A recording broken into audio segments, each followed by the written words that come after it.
Hello అండి, welcome back to my channel Sanvi's family. ఈ గుడి గండాలయం స్వామి గుడి అనమాట. కొండ మీద ఉంటుంది మంగళగిరిలో.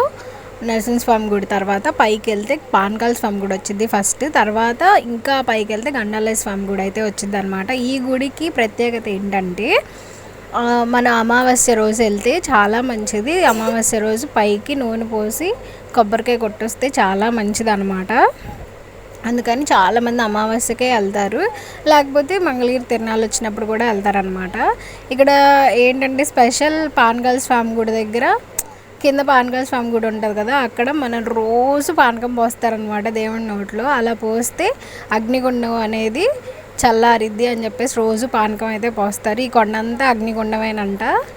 సో అందుకని పానకం అయితే పోసి అది చల్లారుస్తూ ఉంటారంట. రోజు ఖచ్చితంగా పోస్తారు. ఇక్కడ పైకి వెళ్ళిన తర్వాత గండాలయ స్వామి అయితే ఉంటారనమాట. మేము వెళ్ళినప్పుడు అంటే కొంచెం డెవలప్మెంట్ లేదు. మేము చాలా రోజులు అయిందనమాట వెళ్ళి. వీడియో నేను అప్పుడు తీసుకున్నది. ఇప్పుడు చాలా డెవలప్ చేశారు. గండాలయ స్వామి గుడి చుట్టూ గుడి కట్టేశారనమాట మొత్తం.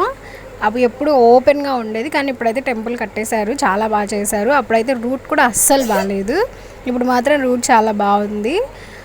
ఇదేంటంటే స్టెప్స్ అప్పుడైతే అసలు బాగా మట్టి రోడ్లా ఉండేదన్నమాట. మేము కాలేజ్ టైంలో ఎక్కినప్పుడు. ఇప్పుడు మాత్రం చాలా మారిపోయింది, చాలా బాగుంది. అసలు పైన నుంచి సిటీ వ్యూ అయితే చాలా బాగుంటుంది.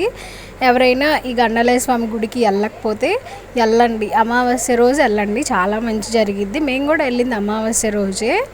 మహి అయితే అసలు నడవలేదు, మా వినయే మొత్తం ఎత్తుకొని ఎక్కాడనమాట.